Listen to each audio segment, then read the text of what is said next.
everybody to our new mini-series where we have the wonderful Igor Sushko, who is an American bulldog breeder of over 22 years, with clients and people all over the world coming to seek out his expertise. I'm your host, Colleen Beasley, and I'm also joined by the wonderful founder of Joey's Legacy, Mr. Scott Fine. Scott, how are you doing tonight? Hi, Colleen. Good. How are you? Doing well, doing well. This man is a walking encyclopedia of veterinary knowledge. It's very impressive, and I just can't wait to hear what he has to tell us tonight. Okay, Igor, it's all yours. Take it away. Hi, everybody. So, yeah, we just had a pre-live chat real quick where another, related subject was brought up with regards to. So our subject today, topic today, is going to be discussing, giving everybody that is a dog owner, especially. I mean, it's going to apply to cats probably the same way, but how to really filter out unqualified veterinarians in your area, in your geographical area, wherever you might live, so that you hopefully have somebody local to you that is a veterinarian. And the bar is really low, right? Like, as I've said, it's a matter of just trying to find a normal vet. Unfortunately, that's all we can even ask for. Of course, there are absolutely amazing veterinarians, but they're so far and few in between. You have to be just geographically very lucky and somehow manage to find them. But one thing is, I would highly discourage anybody from ever relying on recommendations from people, whether they be online or really, frankly, even your friends. The bottom line is that most owners, they may be going to the same vet for years, maybe even for decades, going through, multiple dogs' lives, and they settled into seeing that specific vet, and that vet might be nice, they might be kind, they might be friendly. None of those things make him a normal or a good vet. Most of the veterinary malpractice, I think, as we've covered in these previous sessions, an owner is highly unlikely to ever learn of that malpractice having taken place, ever.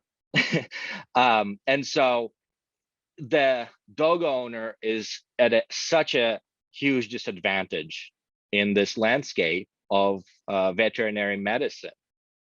So there are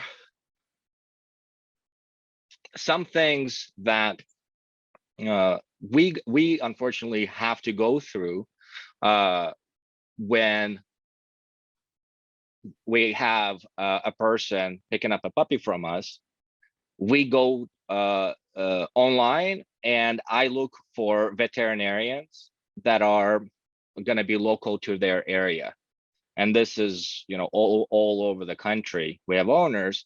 And so I have had a lot of just interactions and experiences with all these different vets. And the very unfortunate reality is that there are regions where, even cities that are not even that small, where I couldn't find one that would, fit our very loose criteria that we look for. Because we just want to match our owner with a veterinarian that is going to be just less likely to commit malpractice. At the end of the day, vets are human too, and even I think, I'm sure, like, even fantastic, excellent vets, sometimes they make mistakes. But it's a different thing to where comparing it to a veterinarian that does it every day to almost every dog they see, and they're not even realizing it. And so the reason I mentioned that, unfortunately, I preface it with unfortunately that we have to go through that, is because in a normal world, you wouldn't need to be doing that. You should have the confidence in a medical professional that is degreed and licensed and is employed to be able to care for your animal. So that is the unfortunate part. And there, with the first filter, the very first big filter that will filter out the vast, vast, vast majority of veterinarians, because we want to get down to, we want to go through this process of finding a like hopefully a good vet, but even just a normal vet, efficiently, right? So we want to minimize the amount of time that we're spending on that process, and we want to really narrow down the vets to, like, you know, 1 or 2 in your area. And the first one will filter out most vets, which is actually, there's a a methodology for evaluating hip health through radiographs called PenHip. This is a set of x-rays that are taken by usually a general practitioner vet. Granted, like any kind of orthopedic specialist, orthopedic surgeon, for the most part, I think vast majority of those will probably be PenHip certified because it's their specialty in terms of the orthopedic stuff. But for the most part, you know, the overwhelming majority of vets that are certified in PenHip are going to be general practitioners, just because there are more of them. And the reason that we use that filter to where we want to find a veterinarian area that is specifically certified in PenHip in conducting this diagnostic set of x-rays is because, unlike, say, the OFA hip x-rays, the PenHip x-rays require that certification by the veterinarian. And it is something that a veterinarian essentially has to do and have an interest in doing out of their own volition. It will cost them a little bit of money. It will cost them, you know, given their schedules, considerable amount of time to go through that certification, including learning all the materials and going through a course, but also doing testing to where they would have to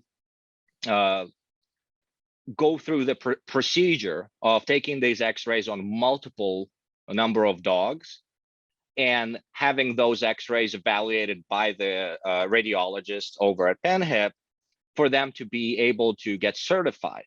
So it's a process that also takes, I think, at least a couple of months, generally speaking.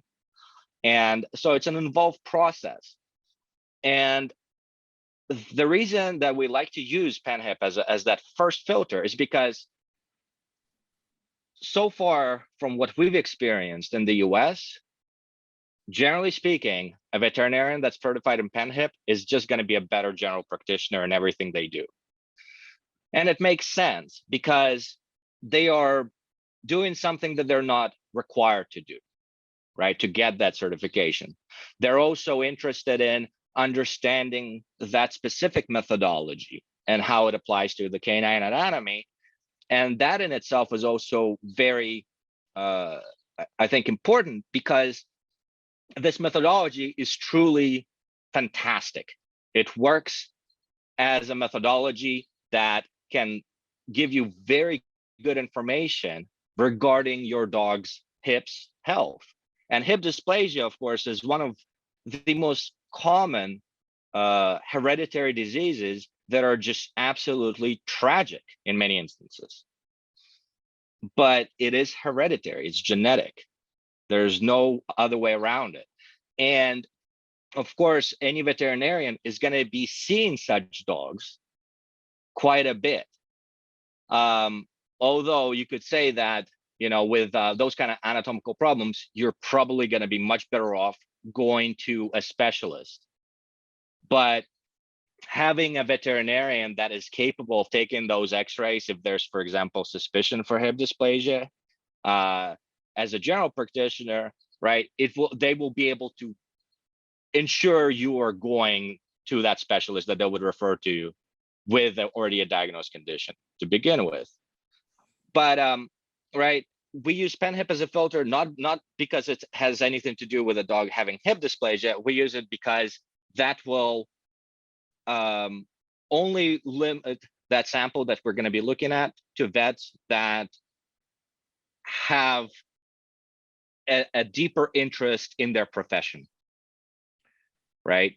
And thankfully, there's a website for PenHip.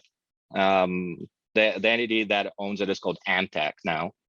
And if you just go on Google and search for the phrase "locate a PenHip vet," and PenHip is spelled PENNHIP, one word, you will immediately find that page where you will basically see a map of the US. You will enter either your address or your zip code, and it will show you results of veterinary hospitals that have a PenHip vet on staff.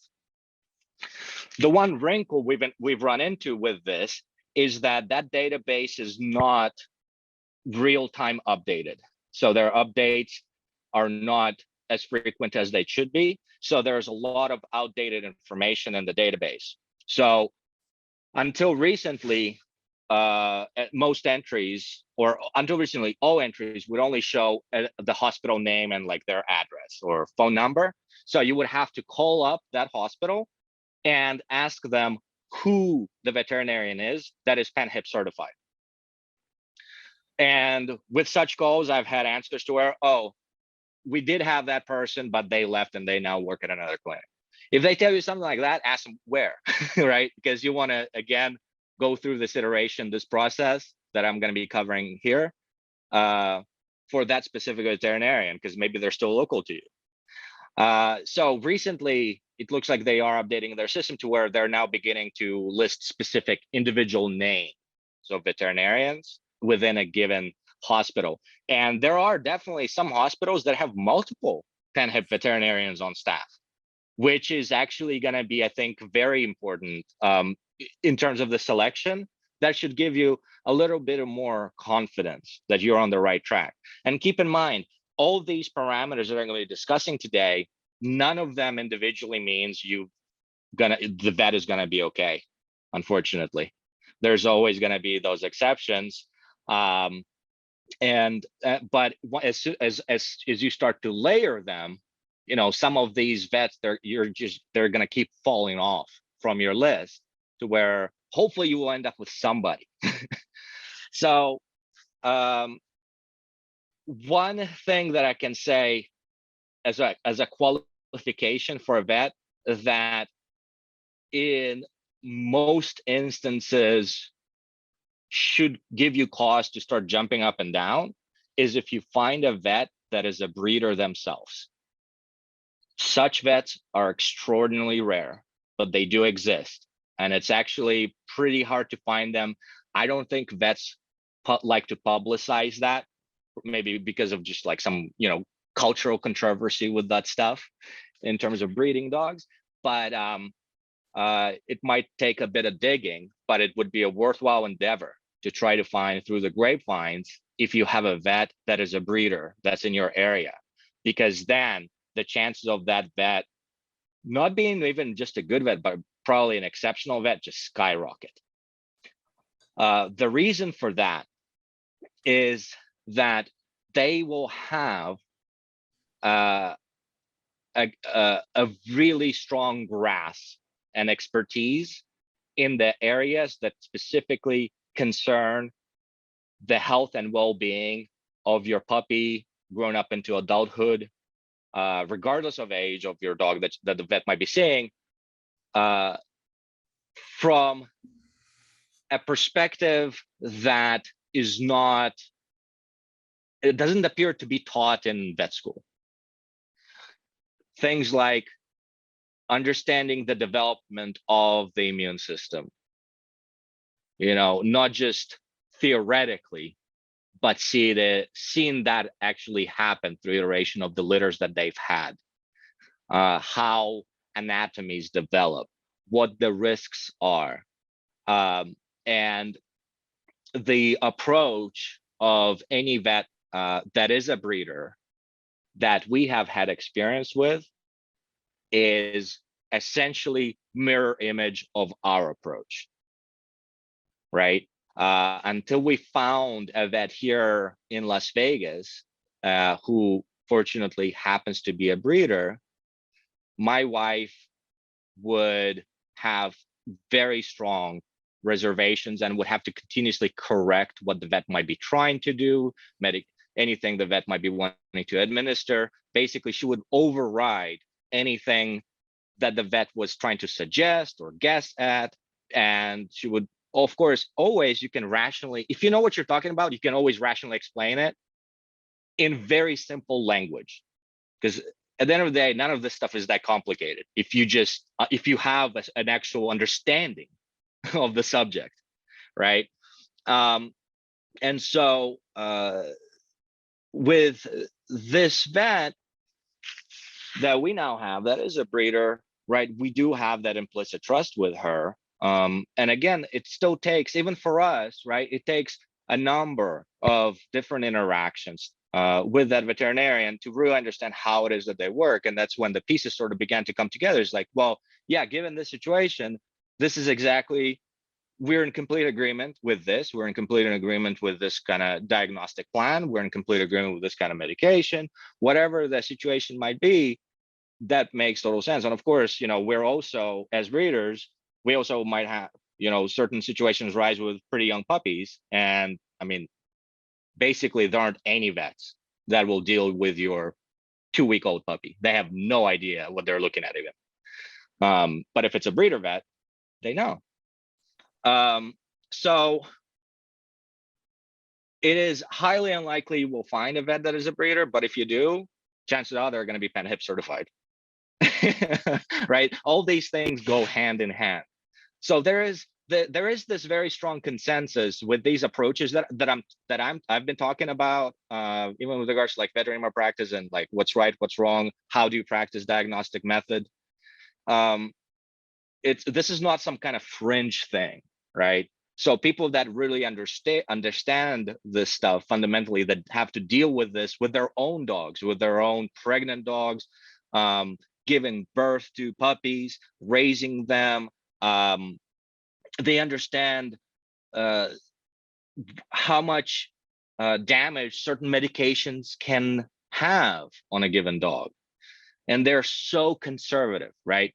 We're always very, very ultra conservative with any kind of medication, so that once we are able to finally, through any kind of diagnostics, pinpoint what the given condition is, only then do we administer medication that is going to be specifically correct for that condition. So such vets, there's no guessing. They don't guess at things. And they will come up with a plan of, so we can go back to, like, for example, like doing a specific example that's probably like pretty common in dogs, right? Some kind of like skin inflammation, like paws or what have you, right? What this kind of a veterinarian would do is they could make some initial guesses in terms of what it might be. Like, this could be a bacterial infection, right? There's only a limited number of things it could be.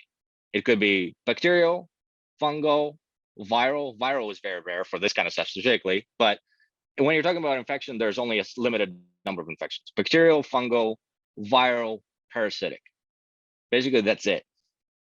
So you have to then maybe prioritize these things, right? Because if it's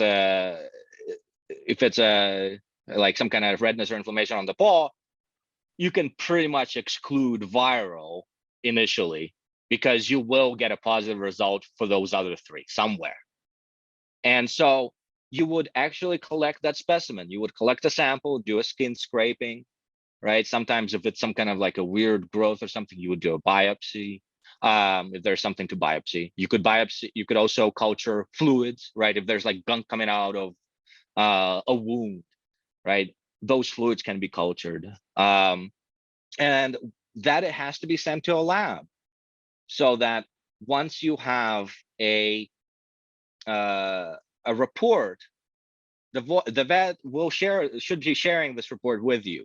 This report from the lab will identify specifically the specific strain of bacteria that is pregnant, or the kind of fungus that is present, that they've grown basically in a petri dish from that sample that you sent them.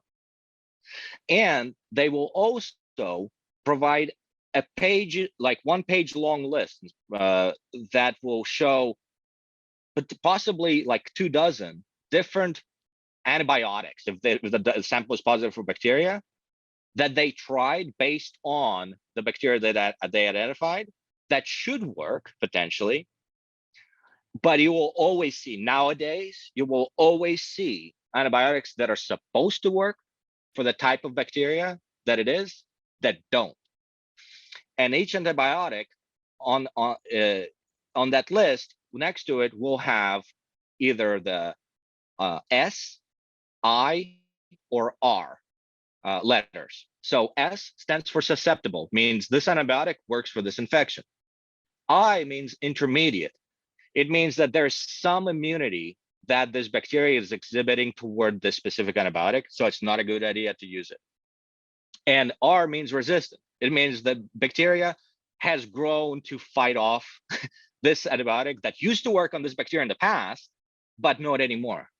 So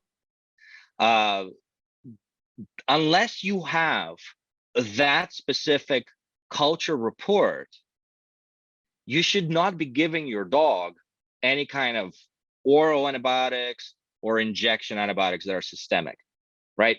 Maybe you could potentially get away with some kind of topical ointment that could be like, for example, antibacterial and antifungal before you get that lab report. Although usually, sometimes it can take a while to get the report. Usually you should get any kind of bacteria stuff within several days. Fungus sometimes can take longer. So if it looks like there's going to be a long wait, and it doesn't seem like it's a good idea for the dog to wait until the results are in before you start medicating, then you don't do systemic stuff. Do topical medications that are going to be, pretty wide spectrum, and hopefully they'll alleviate that kind of thing. But you cannot bypass that culture, right? That is what the diagnostic method means. You have to diagnose the specific thing. So I've segued a little bit. With regards to so PenHIP, once you have a list of veterinarians in your area that are PenHIP certified, some things that I would look for our new owner, I would look on their website. Ideally, I want to see that the PenHIP certified vet is not a new vet still, right? I mean, I think 15 years of experience, I think would be a good number to aim for. Of course, you may not be able to find one like that in your area, but try for one that's the most experienced, at least 10 years, 12 years. New vets out of vet school, even if they've been out, a few years, several years, they still have a lot to learn. Whenever, and this is the thing, right? This approach of a vet that wants to learn themselves. So like our vet, she sees things. She has clients with dogs coming in. We tell her stuff that we heard about or we saw or something happened. Like there's stuff that she's never seen in her probably, I would guess about 2 decades of experience, So you want a vet that has that interest and hunger to learn, because they know, the good vets, they know they have things to learn. And this is where there's an interesting dynamic that happens, because when I'm looking for the vet for our new puppy owner in their area, and I happen to call them, there are some vets that I would introduce myself, I'll tell them I am, we're a breeder, and we have a person that purchased a puppy from us that's in your area, and so we're looking for a vet to recommend them. And on certain occasions, there were vets that would just refuse to have any conversations with me whatsoever, right? Which is, again, it's gonna be a huge filter. I do understand where they're coming from.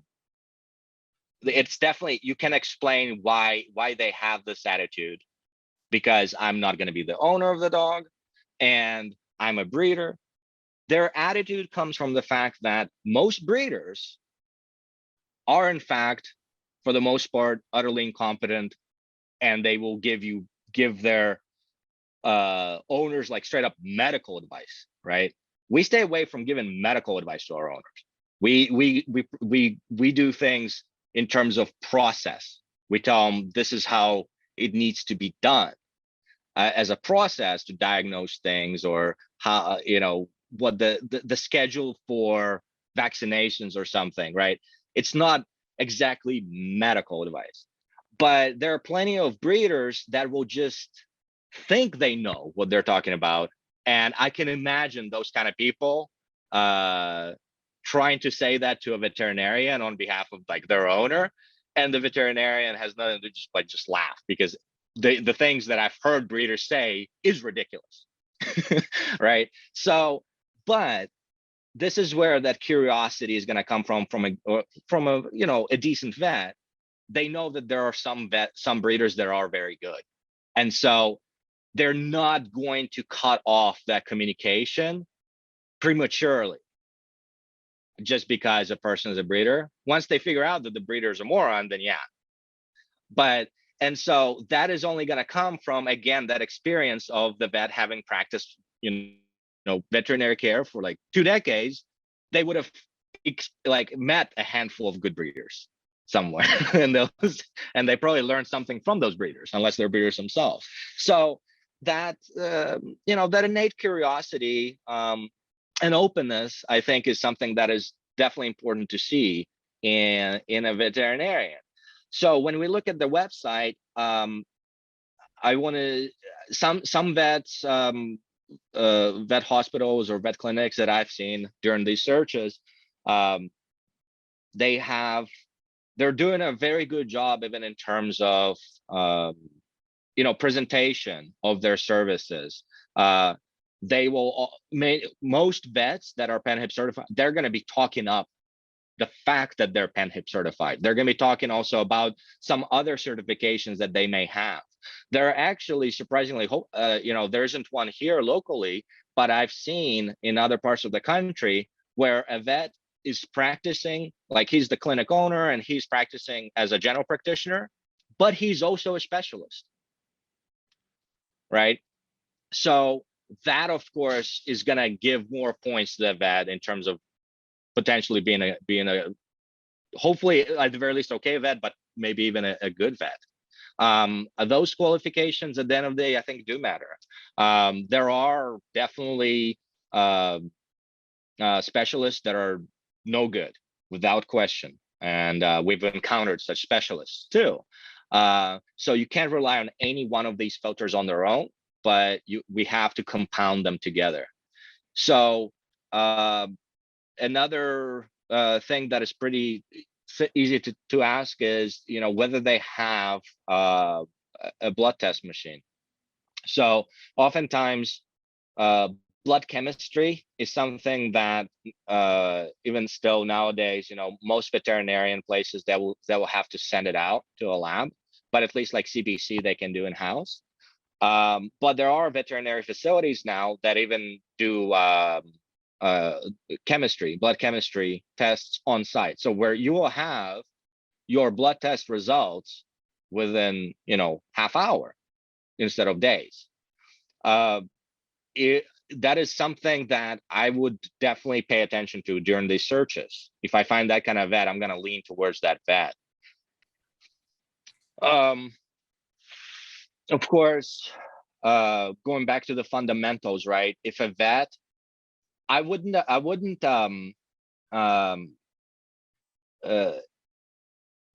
sort of translate this over to any kind of veterinary staff at the hospital, but the vet specifically, right?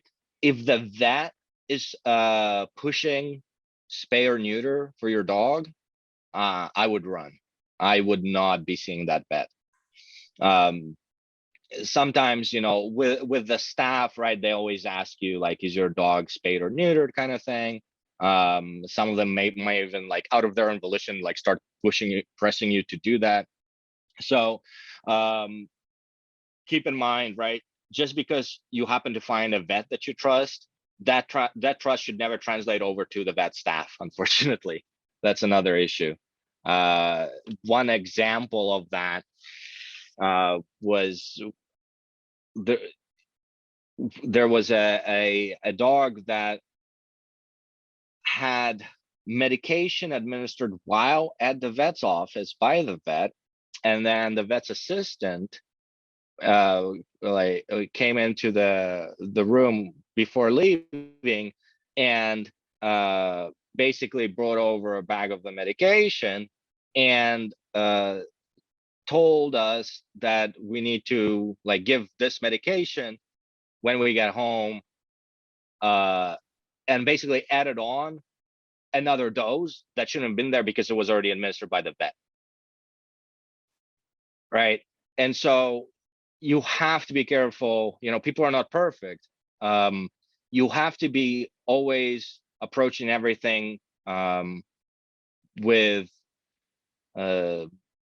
doubt, and just trust but verify those things. When it comes to any kind of medication from veterinarians, right, immediately look up the name of the medication online, look what the correct dosage is, look for because usually it's going to be per weight, right, for per pound or per kilo, what the correct dosage is, correct frequency. Most drugs are either 12-hour or 24-hour administration. Duration, if it's an antibiotic, you don't want to stop before 7 days. Even if the dog looks completely normal after 3 or 4 days, you cannot stop prematurely any kind of administration of antibiotics. That's why there are all these resistant bacterial strains that are mutating, that exist in mass in the US and across the world. This overuse of antibiotics and prematurely stopping antibiotics will make that bacteria that has survived the initial 3 or 4 days stronger and possibly resistant in the future to this antibiotic that was being used. So then your dog might actually get worse again because the infection wasn't completely cured, and you have to do another treatment, and then that antibiotic may not even work anymore. So with one second. Yeah, I mean, spaying and neutering, it's a total no-go, right? We're so protective of our owners and their dogs. If it's a vet that doesn't have this fundamental understanding of the damage that spaying and neutering can do and will do to the overall health of the dog forever, that's not them practicing medicine. That's mutilating a dog with a redundant surgery that it just is completely not necessary with zero upside. You also will have to, whatever vet you might find, right, like you have to feel it out for several visits, I think. And if you experience leaving the office after some kind of a visit where there was an issue that needed to be addressed, and it felt like, the vet said things to you, their mouth moved, maybe they gave you some medication, but then you leave the office and then you get in the car and you get the sense of, like, I don't really understand what the plan is. I don't know what's next for the dog. That is not the experience you should be having. You should have a very clear plan. The vet should be explaining to you what to expect and what not to expect, right? In terms of if something what the vet is expecting for the dog to be going through as a result of whatever the vet just did, and what must be done as contingencies if the vet happens to be wrong, right? If whatever medication is not working, they should be telling you that these are going to be the red flags. If these things happen, you need to call. because that might mean the medication not working. And so there's just sometimes it's just like very surreal experiences that people have. And like it can create example of that would be, if you bring in your dog in that is limping on walking on 3 legs, can't even set 1 foot down because of whatever might have happened to the dog, and the vet looks at the dog and gives you 2 days worth of anti-inflammatory and sends you on your way home. You're trying to think like, what the hell did just happen? This dog is still undiagnosed, and we just got anti-inflammatories, right? It just doesn't make any sense. So always go with your gut. I think that's also really important. Sometimes it's going to be pretty difficult for you to defeat this I think cultural conditioning, cultural pressure that people have in terms of being taught to just blindly trust a medical professional. You really need to fight that. So if in a given visit you are having like you're just not feeling right about the situation, right? You're feeling something in your gut that it just doesn't all add up. In that kind of a situation, I think that asking for answers and questioning the vet about it potentially could even be counterproductive, because you're feeling that way because something was already done incorrectly to begin with. Something wasn't explained to you, right? Something is not adding up to you. And I mean, you're still a person with a brain. It's, again, these things can all be boiled down to, without any use of medical terms or anything, and explained in simple layman's terms, layman's language. And that's how the vet should be speaking with you about anything that's happening with the dog. So if you have this gut instinct that something is just not adding up, something is just really weird, I would leave. Because if you start asking, I would just leave the vet and just try to find another vet. Because if you start asking questions in that kind of situation, what might happen is they will convince you to stay, right? They will give you some kind of a half-baked response just to sort of satisfy you. And then you feel like you've gone through those motions of, oh yeah, so okay, so I had these concerns and the vet listened to me and the vet responded to me, so now okay. But it's sort of, it's an urge that you're trying to satisfy there to like continue with that conditioning, rather than going with your gut. So that, right, like whatever kind of filtering you do, and another thing that I always ask for our owners when looking for a vet is about their vaccination policy, right? The thing I care most about, as far as vaccines go, is specifically rabies vaccine. I ask when will they administer a vaccine at 3 months old, right? If a vet says that is when we recommend that the rabies vaccine be administered, that is just, you've probably struck a gold mine there. Because most vets will say, no, it has to be at 4 months old. Most vets will do that. Some vets, they'll say, yeah, I mean, we can do it at 3 months. And that's good enough for me. If they say, yes, we'll do it at 3 months, that's fine. I was drafting a little bit of notes prior to this meeting here. We had an owner relatively recently, in their area. Unfortunately, I couldn't find a PenHip certified vet. And so I was, looking for some other factors and qualifications. And I suggested this vet to the owner. And of course, I still warn them, this does not mean it's going to be a normal vet. You still have to be always very careful, very responsible owner. And the owner started asking about their vaccine practices, right? Like, he even started asking about like, how do they store the vaccines, which is great, I think. timing of the vaccine administration and all those kind of things. And out of nowhere, he told me the vet brought up the fact that dogs are considered property. Like in that conversation, like, and it was like he was like completely blindsided by, because the way that he was explaining to me, it didn't follow the conversation for her to bring up the fact that dogs are considered property. But when I heard that, I told him, yeah, like don't don't go to that vet. And so because the vet actually refused to administer rabies vaccine at 3 months old to that pup, for that visit, he left without having anything done. And then later that day, I learned that from him. And that vet categorically told him, like, I don't care what your breeder says, right? And she was young. She was a young vet. So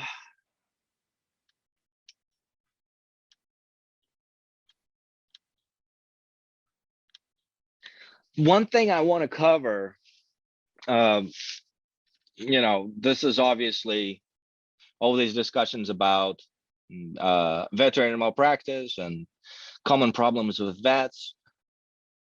There are also, pretty common problems with pet owners that really contribute to a lot of these things, I think. There is going to be a certain, in certain situations, I have empathy for vets that have to deal with certain types of owners where, you would bring the dog in to the vet, and whatever the problem might be, the vet, that wants to help is going to start asking questions like, when did this start? What kind of medications has this dog had? What is the dog eating? Like those kind of things. And the owner just doesn't know or doesn't care, right? Like, oh, I don't remember when it started, like a couple months ago or what have, like those things. I can imagine, like, if I were in that veterinarian's position, I would be so frustrated, because this is the biggest difference, I think, between human medicine and veterinary medicine. The patient can't tell you anything. So it is the responsibility of the owner to speak on behalf of the patient and provide as much information as possible to the vet. So what we recommend to our owners is you maintain a journal of critical information on a timeline of things that happen to the dog throughout the course of the dog's life, especially puppyhood, because there's a lot of changes that happen in a dog when it's a puppy. So just keeping a list on a timeline of any kind of scheduled medication to give you, right? Deworming medication, with flea and tick medication, vaccination days, what kind of vaccines were provided, but then also, right, any change of anything that the dog eats, right? And so that doesn't mean just the food that you're giving the dog. If the dog like ate a stick and you saw the dog do that and you couldn't get it back out, you document that, right? And then with a date of when it happened, because when it comes to actually diagnosing an issue, all that information is absolutely invaluable. That is the process that we go through with our owners before they go to a vet. If there's a need to go to the vet, I ask them for all this stuff, and then I ask them, like, this is what you need to tell the vet. And oftentimes, right, it's not all there. There's a lot of missing information, and sometimes it's like pulling teeth.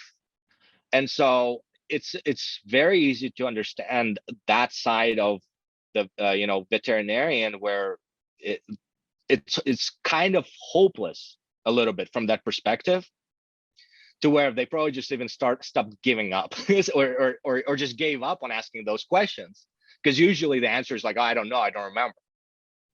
So if you are prepared for that visit, be your dog's advocate and have that information with you, like on a piece of paper, print it out on a timeline. Anything that preceded whatever might be happening to the dog,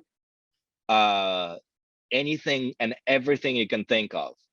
And just, don't give it to the receptionist, give it to the vet when they walk in. When you see the vet and say, this is what has been, this is what happened, a vet will have like total respect for you for doing that too, because you're helping them do their job. And that will, right, it has this part, right, obviously it doesn't change any of the other stuff we talked about, how like vets don't even practice diagnostic method for the most part time. That's a separate issue. But this kind of information will help the vet really narrow down and set the priority order of the diagnostics to do, in what order. It will probably save you a ton of money too, right? Because they're going to be able to potentially exclude a lot of diagnostics that might be very costly, that they will not think are necessary to do first, given the information you've provided them. So that is something, right? As a dog owner, vets are also, people, they will make mistakes.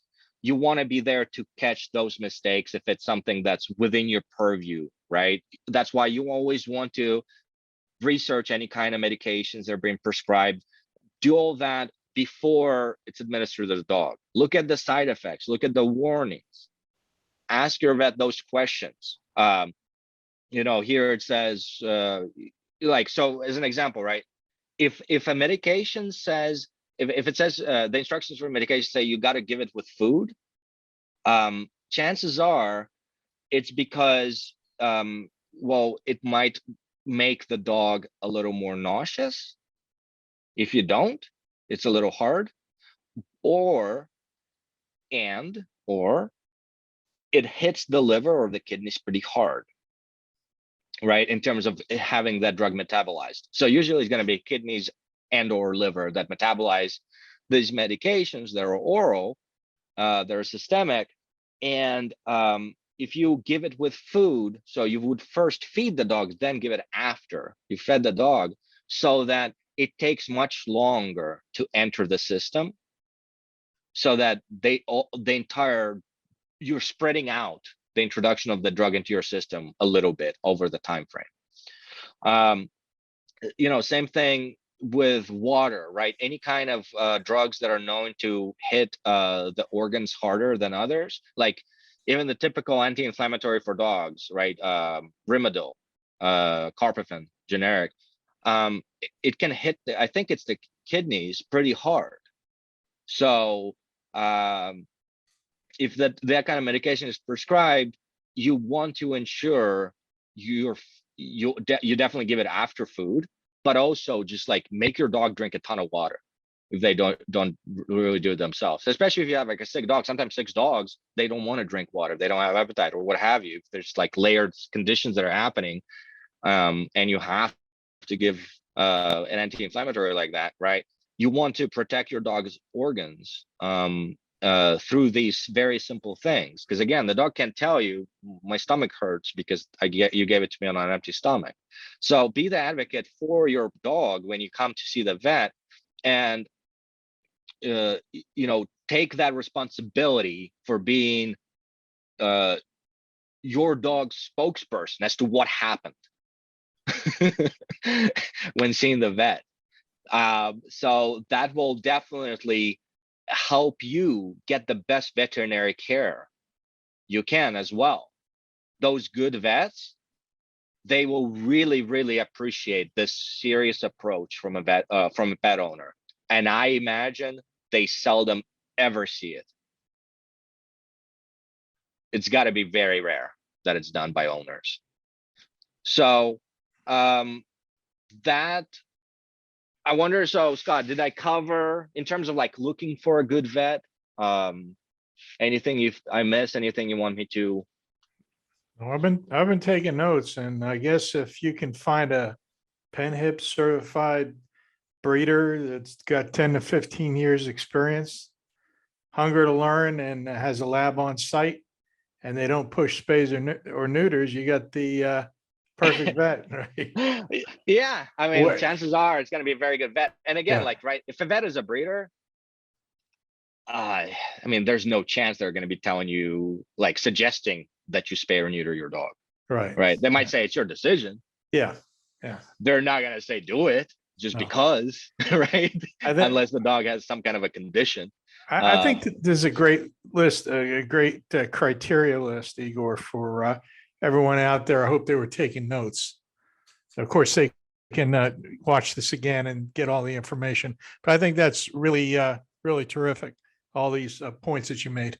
Mhm. And So, Definitely. something as little as Colleen. like taking, the medication after eating, like those little details that Mhm. like I, as a pet owner, my dog does, does that. I didn't know that. And I feel like that's such an important little thing that I could be doing to help, prevent him from getting sick from eating and Mhm. all that. So yeah, like it's amazing. I wasn't aware of how much responsibility came down to the individual companion parent doing the research beforehand, because you really have to be, like you said, the advocate and be the one who speaks up and like takes charge of the conversation, because like they don't have a voice. So yeah, it's all about educating yourself, staying aware, and then finding a good, veterinarian who can support that mission. Mhm. Yeah, the more I've been thinking about that, I also think that there's, and again, this is separate from like veterinary malpractice, just straight veterinary malpractice. There's absolutely no excuse for it. But in terms of like getting like the best care you can get, I think a lot of vets, they're gonna be just jaded Mm. through having suboptimal experiences with pet owner after pet owner after pet owner, where the owners are making their jobs way more difficult than they need to be. Like, if a vet asks something about the past history of the dog, when you're bringing the dog in and you say, I don't remember, what are they going to do with that, right? They're not going to keep asking, well, can you look it up? Surely it should be in your emails, or right, like, they don't have time for that either. And Mm. what is the person's assumption going to be at that point? Like, the owner doesn't really care that much, because if they did, they would have this information.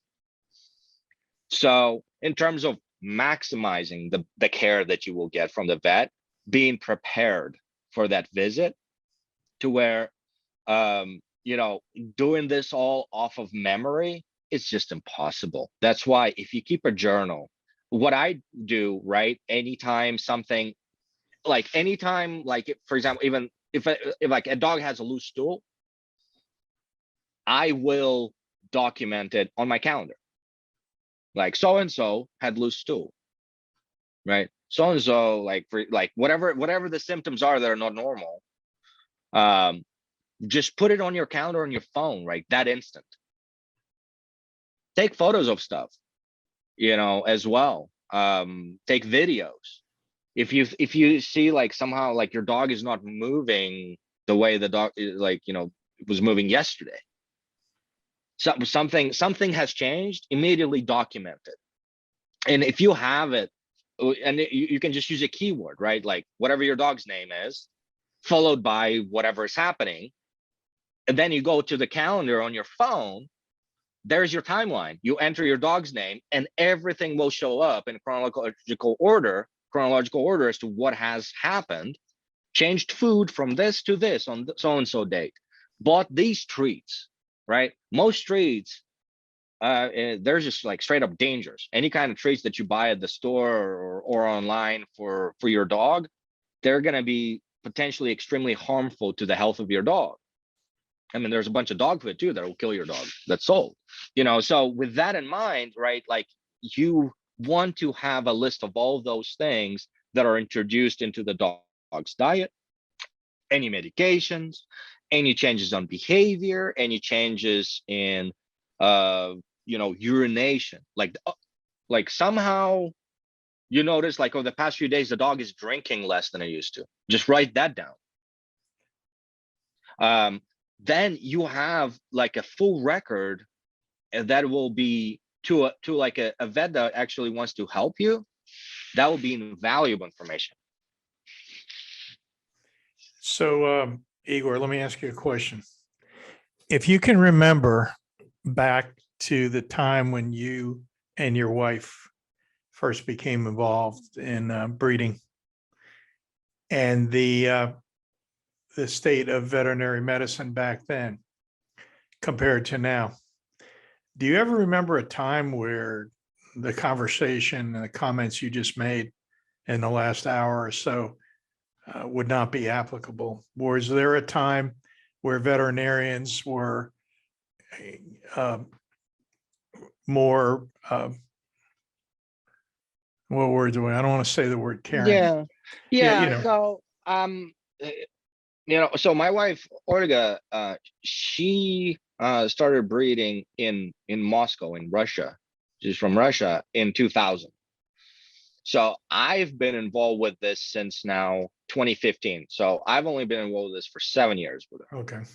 So our experience with US vets started in 2015, for 7 years now.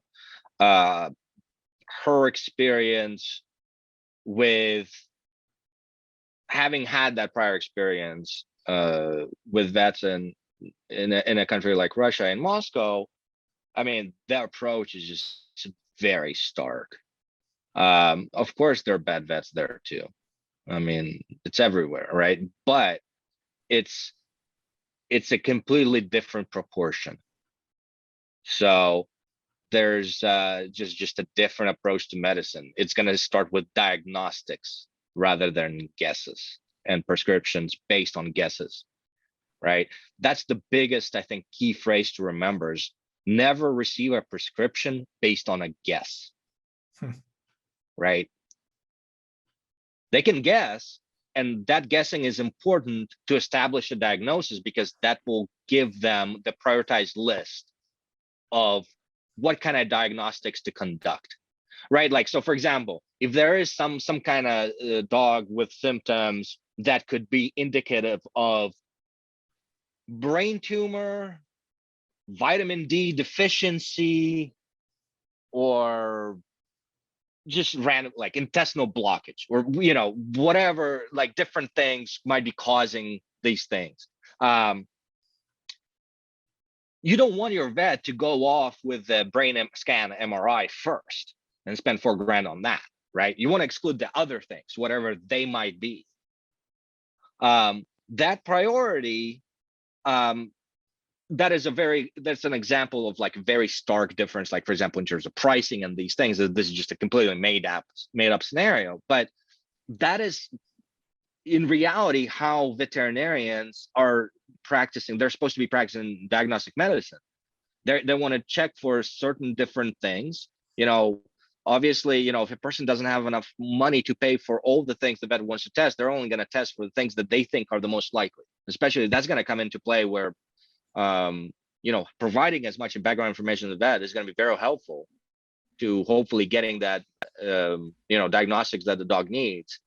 With us, like, if there's an actual situation where we need to run some diagnostic, right? Like money is no object. So we'll just do all those things that we can perceive to be distinct probability, right? We're not going to do some random stuff just because. We will still exclude a ton of things. We don't want to just randomly test for things that are not necessary, but there's going to be that prioritized list of things that must be done. And they keep in mind, right? A vet is going to keep in mind, like, so if we do this diagnostic test, we're only going to get an answer in 3 weeks. If we do this diagnostic test, we'll have the answer in 30 minutes, whether the dog is positive or not, right? That's, time frame and cost is probably going to be the things that they're going to be focusing on.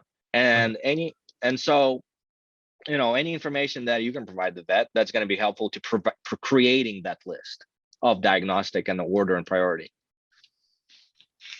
Okay, Cool. I have a question, and if any of our viewers have questions, please feel free to drop those in the chat. We'll be sure to take a look at them. But while they do that, so you mentioned a couple times, and even in some past episodes, just being aware of the food and the treats and what to look out for, what to avoid.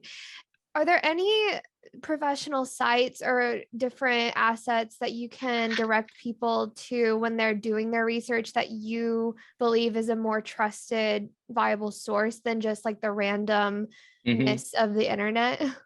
Yeah. For dog food, none. For treats, also none. Okay. So for example, what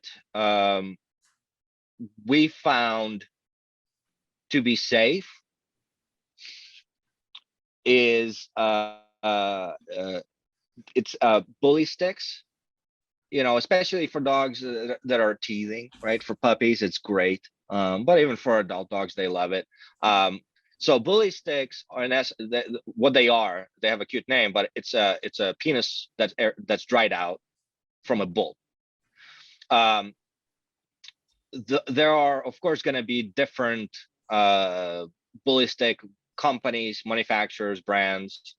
The one that we've had sort of an appreciation for that seems to work and it seems safe and we've never had any issues with is a Cadet brand. Okay. That's it's often sold at Costco. So I mean, sometimes we would load up and like purchase like $400 or $500 worth of these bully sticks at Costco because you know they're gonna last a really long time, and so we have hundreds and hundreds of bull penises at home. Another one, and this is really especially for it's great for puppies that are teething because they always need to be occupy themselves, otherwise they're gonna start shredding your house. So another one that we like, it's called 1 second.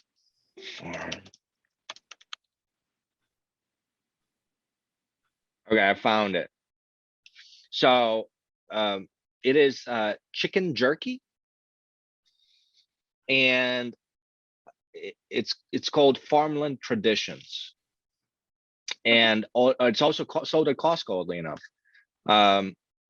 And what you will notice, right, is that both of these, you can call them treats, they don't have anything beside that product. So in the case of the chicken jerky, it's only made of chicken. There's nothing else. That is how you definitely want to look for something that is more likely to be safe for your dog. Many of these treats, they'll say whatever, like beef or chicken or what have you, and then you look at the ingredients list, it's not just chicken or just beef. It is, I don't know, rice, potato, flour, like all kinds of things processed together to make it look like chicken. So in terms of treats, right, the best thing for a dog is meat. There's nothing better than meat. So just stick to it. Beef is by far the best protein for a dog. If you really want to treat your dog, go buy like a block of like 20-30 pound block of shoulder beef meat. Ask the store, hopefully it's like more of a butcher type of place, or if you're in a rural area, you want to be careful also with sourcing with this stuff. But for example, here in Las Vegas, we have this chain of stores called La Bonita Supermarkets. So it's like a Mexican grocery store chain, and their supply chain appears to be completely different compared to the American chains like Albertsons and Kroger, what have you. So what they have is they also have a fridge in the back where you can buy that 20-30 pound piece of beef muscle meat, basically. That's relatively, you can cut off all the fat that's on the surface. That's vacuum sealed. You open it up, it smells like grass. It smells like pasture. So the time between you getting it and that cow having been butchered is much shorter Mm. because of that supply chain with these specific chain of grocery stores than the typical ones that we see around the US. So it's just much fresher meat, and you still have to protect your dog from pathogens in the meat. You know, I know there you can find articles, I'm sure, and people talking how, well, dogs can't get salmonella, so it doesn't matter, you can give them raw stuff. You know, it's just not true. They will get intestinal and infections, you know, digestive system infections from the stomach or intestine, what have you, from infected meat. And we've seen it happen in front of our eyes with this specific meat, right? That smells like pasture. You would think it's safe. And what we were doing is what Olga has been doing since her time back in Russia, where again, the supply chain for meat is completely different. So she was getting, she never had concerns with feeding her dogs there raw beef that she would purchase at the market, so long as she would freeze it for like 2-3 days. The reason you freeze it first is because you want to get rid of the parasites that might exist. Mm. So that freezing process will kill off the parasites. The problem is freezing does nothing to viruses or bacteria. So it cannot, that process, it does not affect those pathogen groups, right? So because of that, what happened here in the US when she was practicing her way of giving our dogs treats that are like the best level reward, right? And like just raw beef. We ended up giving like several dogs all at once after being fed this raw beef that was previously frozen by us, but then thawed back. Their poop all had blood in it. I mean, it wasn't severe, but it was clearly because of the meat, because it happened to all those dogs that ate that meat. When I called our vet at the time about it, before I even had a chance to tell me, he's like, "Did they eat raw meat?" Right, and so I'm like, "Yes, I was about to tell you." He said, "Yeah." He says it's really frequent. It happens all the time. And so in that instance, they had to. I think it was metronidazole, right? So it's an antibiotic that is very very effective for intestinal infections. So and you know, the dogs healed very quickly. That bacteria, we killed it off. But as a result of that, we have a different protocol now. When we do that, we cut that the raw beef into cubes. They're going to be edible size, and we throw those cubes into boiling water for like 20-30 seconds and mix it around, and then get it out of the water so that it's like tartar. So the surface is cooked, inside is raw. Because ideally you want to give your dog raw beef because it's just gonna have much better nutrition. You know, it's much better for the dog than like cooked stuff. But with this, usually there are exceptions, but usually bacteria is going to live on the surface. They're not going to penetrate the meat. So that's the extent to which, you know, we go through you know, protecting our dogs from those kind of things. But if you're talking about like the best treat, so for example, in the professional dog world, right, the highest level reward treat is going to be beef liver. So beef liver also, I mean, it's cheaper than meat. It's like $2 a pound. You can get like a huge piece of beef liver, and then you can bake it in the oven once it's cut into long strips. So you bake those strips in the oven, and then you can dice it up into like small cubes or pieces. Dogs will go crazy for it. This is what professionals use. Professional dog handlers will use this as a very high level reward for the dog, and it's very nutritious and it's extremely healthy. But there is a problem of wanting to give a dog too much of a good thing.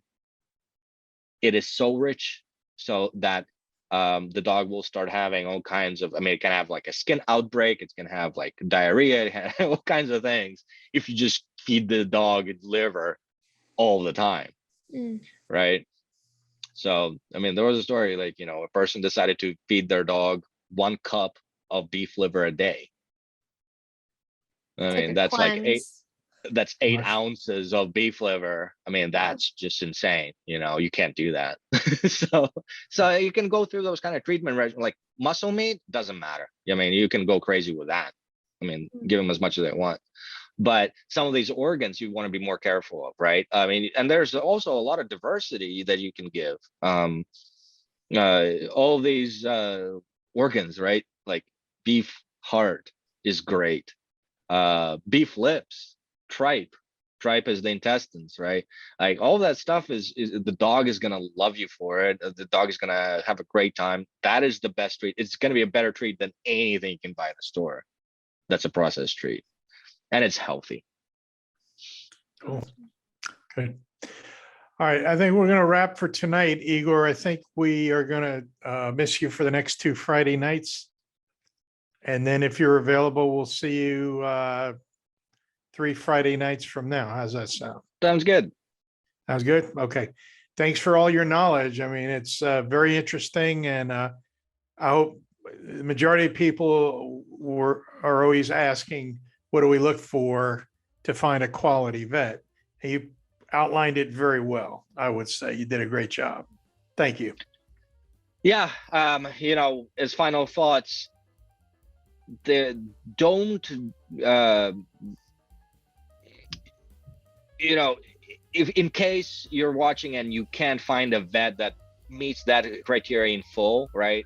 Know that that's also very possible, and it's not that uncommon. It's just that there's just not that many vets in your area Right. that are qualified, and so then just take extra care. You have to take your dog to the vet for random things. You have to take your healthy dog to a vet at least annually, you know. So just keep your eyes and ears open when you're taking that dog on your visit. Don't let them take your dog out of sight. It's your dog. Cool. Absolutely. It's your family. All right. Well, thanks everybody for joining us. We'll see you Sunday night for Veterinary Tales. We'll see Igor in 3 weeks. And everyone have a good night. Thanks, Igor. Thank you. Have a good night, Scott, Colleen. Okay. Bye. Bye-bye.